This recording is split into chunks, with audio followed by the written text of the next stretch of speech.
start it off here. Obviously, I know a lot of you guys have already written about CJ and him opting out. Obviously, it was not an easy decision for him. We had multiple conversations, whether it was just with me or his conversations with Joe. He had this opportunity as far as if he wasn't comfortable with the situation. He had the ability to opt out. He made his decision. Warned us. It seemed like fairly early in the process that at least he was thinking about it. So that was, I appreciated that he did that. So to where we could put a lot of confidence. Obviously, we'll miss him this season.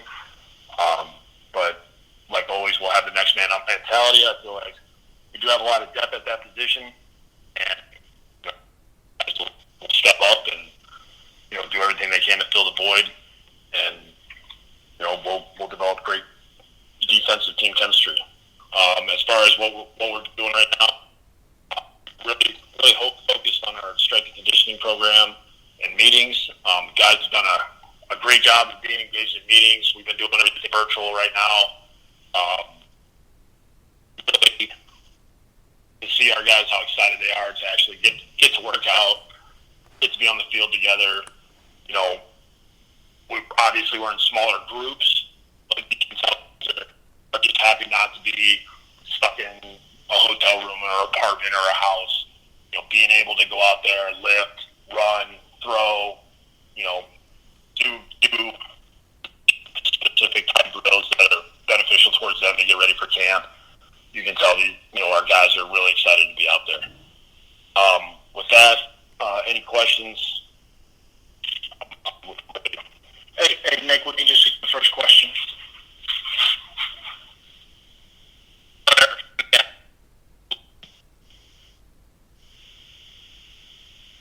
Yeah, Adam, you kind of mentioned there about CJ Mosley and how you guys are planning on placing him. Specifically, is that something where you guys would be comfortable going into the season with a rotation at inside linebacker, or would you ideally like to find a Mike and a Will to start there in the middle?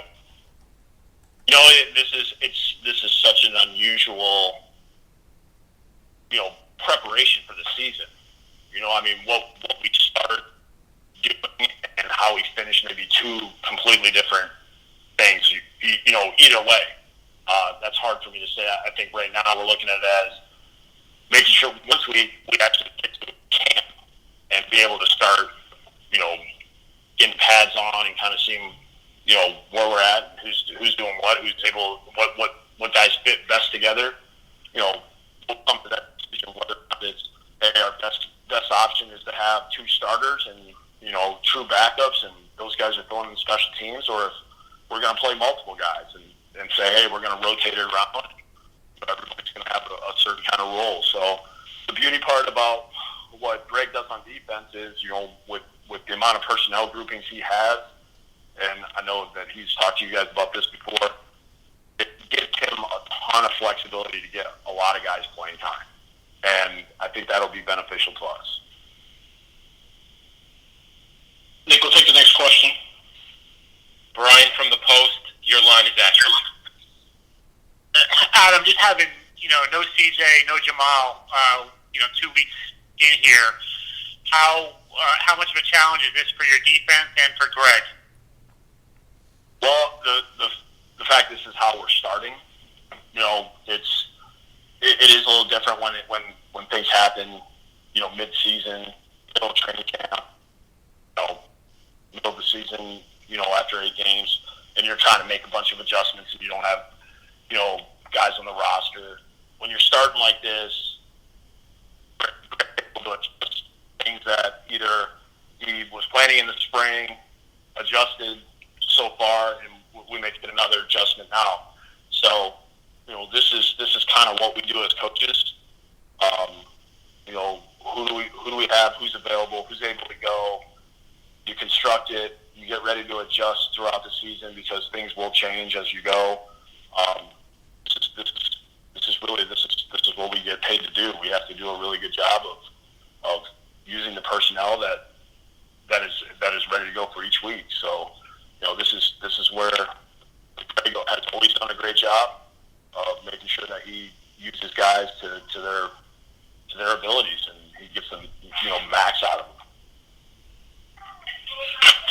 Who's taking the score? Rich from ESPN, your line is active. Continuing with that theme, Adam, just on Avery Williamson, obviously he's on the PUP list, but how close is he to being cleared to practice? And when he is, does he have the potential to step in at the Mike spot? That's I don't think we're too far away. I think there's some things that he still has to kind of check some boxes here with when we actually do get on the field that he has to do with our training staff. I know just from speaking to him, multiple times this off season and actually seeing him the other day in the training room, he's excited to just get out of the training room and get back to football. I think that year of being on IR and being injured was tough.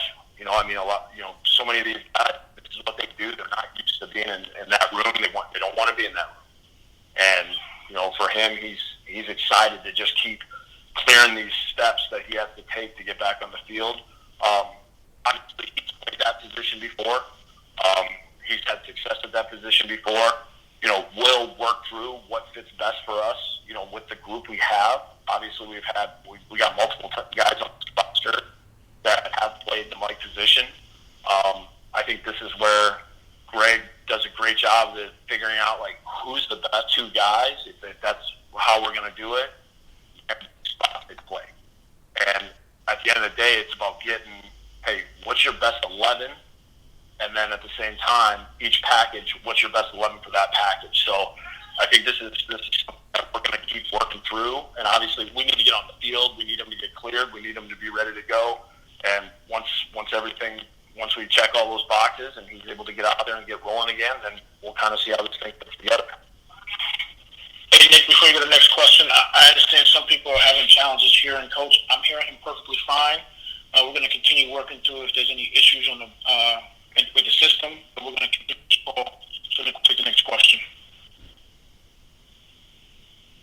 Manish from the Daily News, your line is active. Adam, a couple things.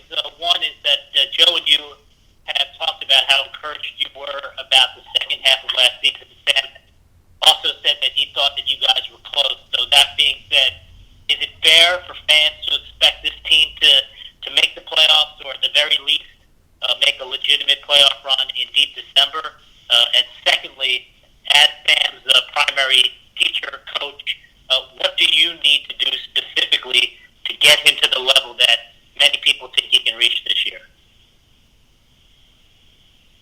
I think anytime that when we go into the season, there's so many factors that play into it. Right now where we're at, we haven't even started training camp. Our goal is always going to be playing in January. Always going to be the goal. And a lot of things happen. We have to adjust. We have to do everything we can to make sure that that's where we end up. We're always going to be shooting to do that, and that's going to be the goal this year. That's what you want to be doing. In January, a lot of good things are happening. With Sam, it's, for me personally, I have to make sure that I just keep doing a great job of communicating with him, and then when he communicates back with me, which he's doing such a great job of doing, and he really, the second half of the season, he was phenomenal with that. When things weren't fitting for him exactly, he was speaking up. He knew exactly what he wanted. Game planning for us went really a lot smoother that second half. The more games you get under your belt with each other, the communication becomes very crisp. And really, it's going to be about cleaning up some of the details. He's able to help so many more guys because of his knowledge of the system. That's always one thing when you're a quarterback. When you get those things really taken where you're really active and stuff like that, you hear a formation, you're able to tell guys, no, you're over here, you line up here, you do this, and you're just kind of reacting to that. That's really what you want to be at as a quarterback, because now you're really focused on, hey, what's the coverage, what's my progression, how do I need to throw this ball, where do I need to put it, I got to move in the pocket, so I got to make this decision. There's a lot of things that are going on for that guy, but when he's going through this and really eliminate the thinking aspect of it with the huddle call formations, and those things are really kind of the background noise for him, and he's really able to focus on ball location and his progression, what's the coverage, and what's the defense trying to do, how can I get this protected. When your mind's all focused on that, which I felt like it was, especially towards that back half of the season, it was night and day, and I think it's even going to get better here as we move forward. Just kind of being in meetings with him, really been impressed how much he worked himself on learning what defenses are trying to do pressure-wise and how he can help himself. And when he talks through these things in meetings, it gets us really excited because he spent a ton of time on his own doing this stuff over the summer, and but we're excited to get back on the field. That's the biggest thing. It's like once we get on the field, and we're going to get a ton of stuff thrown at us from Greg, which is great for us as an offense because you see everything before you ever start the season. So I think he's excited to get going with that and being able to apply all the things that he's learned.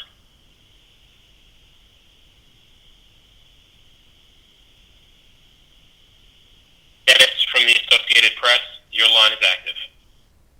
Hey, Adam, at this point, are you guys anticipating any additional opt-outs, with the deadline being tomorrow? And also, kind of jumping off that, with you guys as coaches, what are the plans that you guys are working on, as backup plans, for yourself, for Greg, and, if you guys get sick? Like, have those conversations been going on? Like, what kind of, is the game plan there for you guys? As far as any other players coming out, I have not had anyone else say anything to me. That doesn't mean that somebody couldn't. I mean, until that plan is officially over, like it could happen. Somebody could have, a change of heart and say, "Hey, I'm opting out." Nobody's has said anything to me. CJ was the only one as of right now. And as far as what you just asked, this was something that we actually started talking about in April. I looked at it as we almost have to have a depth chart for myself, the coordinator spots. We talked about position coaches, kind of where that would go. So a depth chart was really created. I think the biggest concern at the time when we first started talking about was special teams and, making sure that we have guys in the meeting room that are learning what Boyer's teaching and helping out in that aspect, because normally you got your two special teams guys and, everybody else is worried about their own deal. And so now it's full staff, we all have to be on the same page. Like, guys have to understand, like, hey, you don't know, you might be the next play caller, whether it be offense, defense, or special teams. So everybody's got to prepare like that. And it's just like the players. I mean, it's a good question. Our players actually asked that question when we did kind of a Q&A with all this. And, the fact that they're thinking, all right, hey, what are your guys' plans if something happens to one of you guys? The fact that we don't have to answer that was, I think our players will repeat that. We're actually thinking about that. The Daily News, your line is active. Hey, Adam. I was curious to get your thoughts on the defense. Now that you guys are obviously going to be missing Jabal and CJ is opting out for the season, Avery's on PUP. Who do you kind of expect to make plays for the defense this year? Is that going to be Quinn needs to step up and have a big year too, or who do you see filling the role for a defensive playmaker? I felt like one of the things that our guys did a great job of last year was, they played great team defense. I felt like, there were especially certain games where individual, plays that were made that were outstanding. I do think one of the reasons that our defense was able to be successful last year was they were on the same page. And when you have a group of guys, 11 guys that are on the field, and everybody's going in the same direction, they're all trying to execute their assignment, that's what helps make a successful defense. I think our front, with the depth we have, with the interior guys, that's really something that we'll always be leaning on because, obviously we're going to try to build through the front, both offensively and defensively. I feel like we have good depth in that linebacker room. We're obviously Marcus being back he played extremely well last year, did a lot of great things, and we got a lot of young guys that are kind of filling in that secondary, and we got to find the guys that are going to be our starters, who are guys that are going to play and get things done. I think Adam Bradley is big because we got a guy that's played football and played on a good team and made a lot of plays. So we gotta kind of see how this thing fits together. That's why once we get practice in, it's going to be one of those situations where there's no wasted time for sure.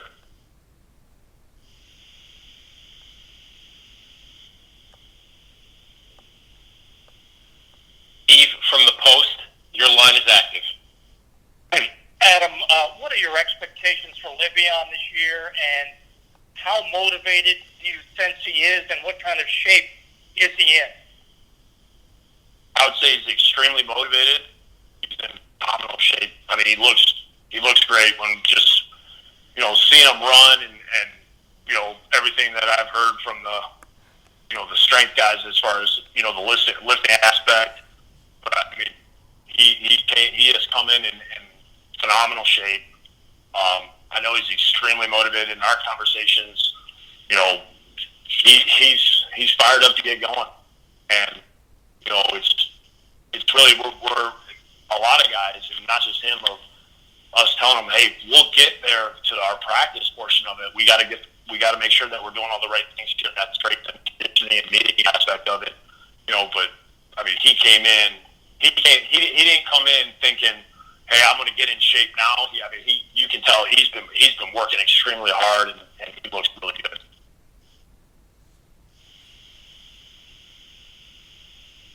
Kim from NFL Network, your line is active. Hey, Adam, can you hear me? Yep. Thank you. I believe it was the Jets, it had to be the Jets, who sent out on Twitter a short clip of Mekhi getting fitted, it looked like for shoulder pads, and he looked leaner to me, especially compared to, say, the Combine. I'm just wondering what kind of shape he's in, and do you think he can be everything he's going to need to be for you guys this season? Seeing him, and it's hard to say, like, I want to say lean, but I mean, the guy is a big man. He did a great job of sticking with the program that he was doing in the off season, all through the summer. At the end of the day, you're looking at a 370-pound man. I mean, he's one of the biggest players I've ever been around, and the way that he's built. He's always just going to look big. He is lean, but I mean, he's a big man, and we're excited to get him on the field, get him going against our defensive guys. There's going to be a learning curve there, because once he kind of starts seeing how these guys will, do their pick stunts and the way that the fronts changes and the calls, and but with him playing tackle, there's less moving parts than it would be when you're playing guard or center. As a rookie, a high percentage of the time he's blocking the guy that's in front of him. And I can't wait to kind of see how training camp goes. I know Jordan going against Jordan, it's going to be a great thing for him, just because you're going against a veteran guy, that really is going to see what he's all about, and that's going to be very good for us, and that'll be great for him, because he's going to get a lot of reps that are going to be valuable for him heading into the season.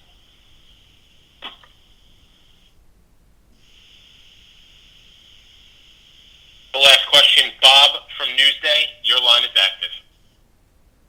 Hi, Adam. You had mentioned how Avery is very excited to get back onto the field. Do you feel any personal excitement on that end? Because you did personally take responsibility partly for that injury. And secondly, you also talked about the adjustments you're going to have to make without CJ. I mean, you're going to have to make a huge amount of adjustments on offense with an entirely new offensive line, different receivers. How will that play into your ability to coach and to coach effectively? Yeah, with regards to Avery, that one it's one that I take a lot of responsibility on with, you just kind of kicking myself thinking he should have never been on the field. This should have never happened. We should have had him for the season. And, he was great about, he knew how I felt about it. He focused on getting better. I know he's excited to get out there. I'm going to be extremely excited to see him going again, and see kind of where he's at. I just want to see him get in pads, be able to just start playing football again. Like, that's going to be a good day for me personally. I know for him it'll be a great day, but I'm really excited to see him play. And we got a lot of work to do with our O-line wide receiver, developing that kind of chemistry that we need. I really like this group of O-line. They're great meetings. These guys are always trying to do things on their own to make sure that them and the quarterbacks are on the same page. These guys communicate a lot. I think kind of, with FaceTime and the Microsoft Teams, these guys being able to communicate, especially during training camp, has been, helpful for us because these guys talk through a lot of things. Once we kind of get in practice and we start getting kind of all these exotic fronts and pressures and things like that, we're going to be able to learn, extremely fast, who's where and who needs to learn, more about what we're doing. But as of right now, we got experience there, and we got some guys that have played some football in this league to where, it's a lot of the same stuff that they've done in the past. It's just different verbiage. And these guys, that's what they do. Professional football players do a great job of learning playbooks because, changes happen a lot, and they got to be ready to adjust. Wide receiver-wise, we got a lot to learn there. We got a lot of chemistry to gain as we go. There will be no wasted time. I know that. And I think, really the throwing that they've already done together has been great. Sam getting those guys together and really kind of getting that thing started when there was no off season. And, even now when every day that these guys get a chance to hook up and throw and get timing down and really be able to talk through things of kind of how Sam sees it and then asking the receiver how he sees it, just trying to make sure that the kids are on the same page. It just comes down to every day just making sure we're taking that information in and absorbing it and then executing it.